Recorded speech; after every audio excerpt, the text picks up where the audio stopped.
I've heard that too. Jim, over the years, what have you come to think about this whole field in general? Well, that's a hard one. There's an awful lot of nonsense. There has to be a germ of truth somewhere. My personal opinion is that insofar as any of this is real, we are dealing with a genuine mystery which is beyond our present-day science. And very simply, as we all know, science has to have an event which can be duplicated under controlled conditions. If you do a certain thing under conditions A through X, right, and you write up a paper on it, and another scientist reads it, and he sets up conditions A through X, same thing happens again, so you're okay. But when you have a UFO sighting, or a psychic experience, or an abduction, or any of these things that are in the weird realm, you might say, they happen, let's assume, but you can't make it happen again under the same conditions. You can't duplicate it. So it boils down to the person's word. You choose to believe them or you don't, but that doesn't necessarily mean that it's not real or it isn't true on some level.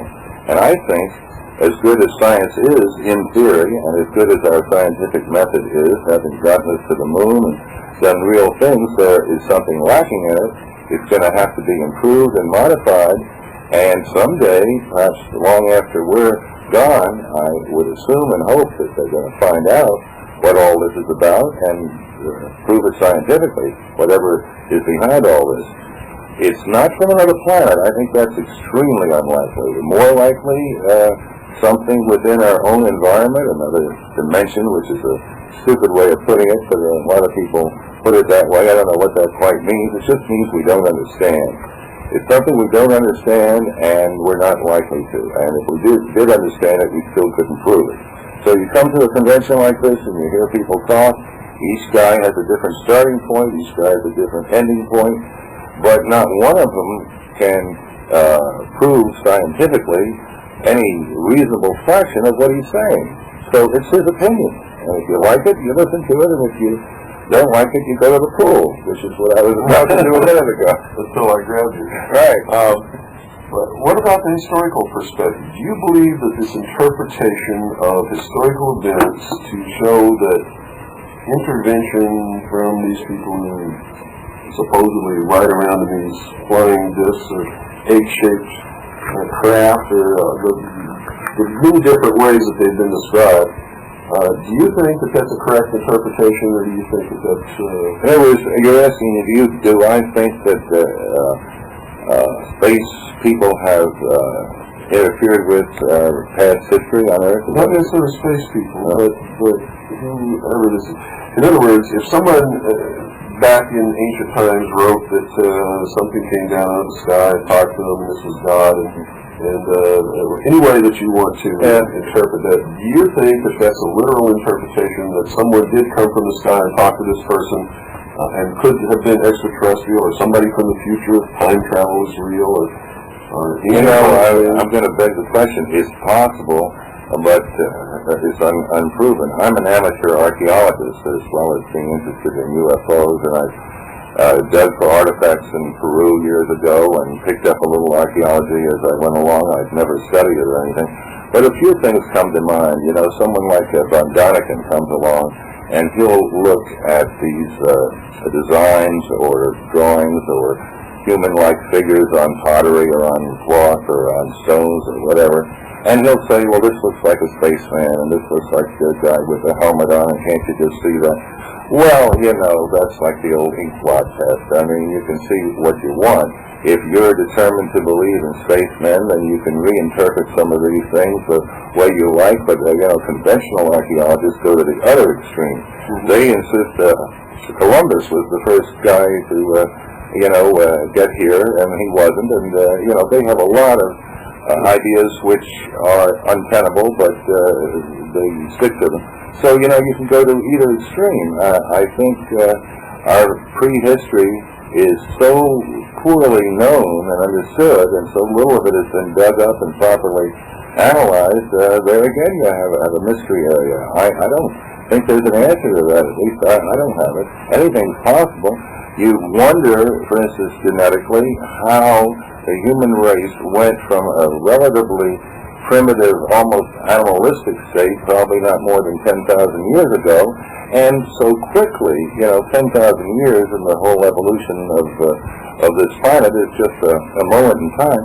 How did we come this far this quickly? Pretty soon, there was the Egyptians who were relatively civilized, and then on up from there, and we're somewhat civilized, perhaps. But that all happened awfully quick, so maybe there was some interference from some other realm. I mean, it's not inconceivable, but it is sure not proven. It's always interested me in my study of the mystery schools. I find this legend of Lucifer always popping up. Something that fell to earth from the sky and imparted knowledge to man, which they named Lucifer or Satan, and of sorts the God of the Bible said, you're not supposed to have this knowledge. You don't eat of the fruit of the tree of knowledge. And that's caused us tremendous problems ever since. And nobody really knows what it was that really happened back then. Everybody's asked to take the different interpretations of the different religious schools of thought as an article of faith. And I'm not making judgment on any one of them, and your religion and my religion doesn't have anything to do with this conversation. And I don't want to get into that, but it appears that somewhere in history something happened that man who didn't think before began to think for himself and discovered how to grow plants and build cities to protect themselves from each other and animals and make weapons and forge metal out of rock and all kinds of things. One of the things that has always impressed me, and I'm never able to verbalize how impressed I am by this, but my great-grandmother, Grandma Vance, came across the United States in a covered wagon. She didn't have plumbing. She had to pump water up from a well, when they had a well, or get it from a stream or a river. Her first home was a sod house on the prairie in West Texas. She lived through Indian wars and saw several of her neighbors killed by wild Apache Indians, who to them, they didn't consider themselves wild. They were civilized, and here we were taking their land, and they're trying to keep their land. I was narrow-minded of them. They were very. But anyway, before she died, she had seen all of the technology up to and including the development of the Boeing 707, and it had flown in the sky. Now this to me is absolutely beyond my wildest dreams. I can't even imagine how she was able to cope with the transition from where she came from to where she ended up, and still have any kind of modicum of sanity left. But what you're saying is that technology is moving so fast, it's like a geometric progression or something. There's no time that we know of in human history that things have changed technically as fast as they are now. And to go on from that, if this continues for just another 100 years, there's no way of imagining, again, if we don't blow ourselves up or overpopulate or do something dreadful, but we today can't really grasp what the world could be like in 100 years.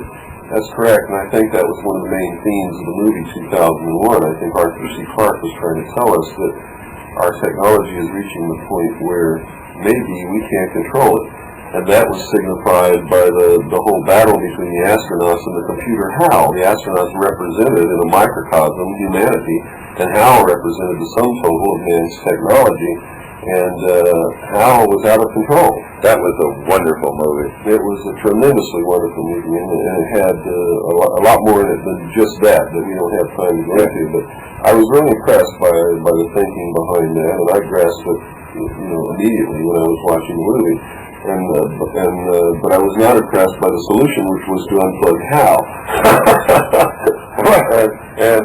And that led to, supposedly, in Arthur C. Clarke's mind, a paradigm shift in the collective consciousness of humanity and the birth of the new man, which was signified by the fetus floating in space. Well, I thought it was unfortunate they had to take them apart, tube by tube. If they ever do build a computer that good, I would hope there'd be a little off and on switch. Yes. And you just go, and he's off. Wouldn't that have simplified everything? Wouldn't have been as good a movie, but it would have been a lot quicker. That's correct. But there was a real warning there, I think, that maybe we need to heed, because I know that in most of the technologies now, it is almost impossible for any person to understand the whole extent of it. So you have people specializing in small fields. Absolutely. Which means that nobody really knows the whole overall picture. And that could very well be used to get people to build something, the end product, which could be used to the detriment of mankind, and none of the people who are building the various parts would actually realize what it was going to be used for. It's a very good point, and that's not at all impossible. Yeah, I agree with you. What do you think about the theory that this whole thing might be a manipulation, and that extraterrestrials are not real at all? Well, now, this is what you've been talking about recently, and I find that a very intriguing theory. For quite a while, I got halfway to where you seem to be, and I was thinking, we're always talking about how the government is trying to suppress UFO information. And first of all, there's a problem there, because, you know, if they're real space people, why they're always going to land where the government can grab them before hardly ever, and, you know, anybody sees them, you know? I mean, they could do it better than that if they really wanted to try. So there's something wrong to begin with, but, you know, they make a pretty good case that here, you know, if it wasn't for the government secrecy, we would know the truth, and why can the government do this to us? And then I got thinking, what if it were just the other way around? That they're planting these stories, and they want us to think they're space people, even though there aren't any. But I stopped right there. I never got to where you did, because I couldn't do the second part. What reason would they have? What could be worse than being invaded from another planet? You see, why would they make up something so scary as that? You know, to hide what? I couldn't get to the what, but you come with a plausible answer in a certain way.